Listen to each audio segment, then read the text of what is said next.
Out of the 911 technology in Volusia County that's been cutting down on response times over the past year.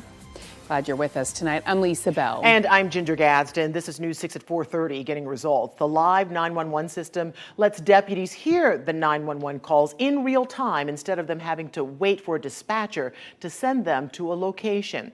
Just last week, it helped investigators quickly track down a hit-and-run suspect in DeLand. News 6's Molly Reed spoke with the sheriff about how this technology is getting results. The deputies here in Volusia say that this Live 911 system that's been in their vehicles for about a year now has cut their response time down to seconds in many situations. When a call comes in, you're looking anywhere from 2 to 4 minutes before it gets fully dispatched out there.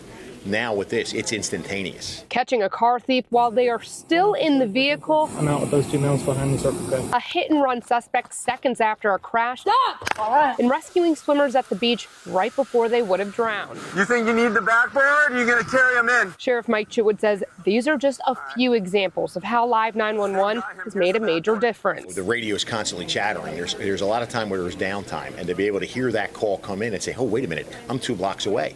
Or I just drove by that neighborhood and saw that and make that U-turn and go back. That's where the big play comes in. The deputies can set a radius like you see here so they get calls close to their location. I know she's in pain. The dispatcher still does the talking with the caller, but the deputies can listen. I'll tell the dispatcher that. I just want to let you know I just jumped the 911 call.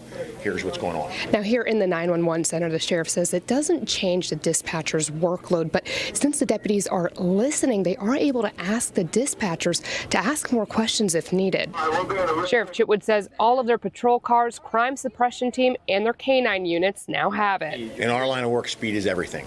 The quicker you can get there with accurate information, the more likely you are to make an arrest and keep yourself safe and the community safe in the process. The sheriff says since they have the infrastructure laid out, other police departments could actually jump on board and use the technology too. He's hoping in this next year, more will join them in using it. In Volusia County, I'm Molly Reed, getting results, News 6.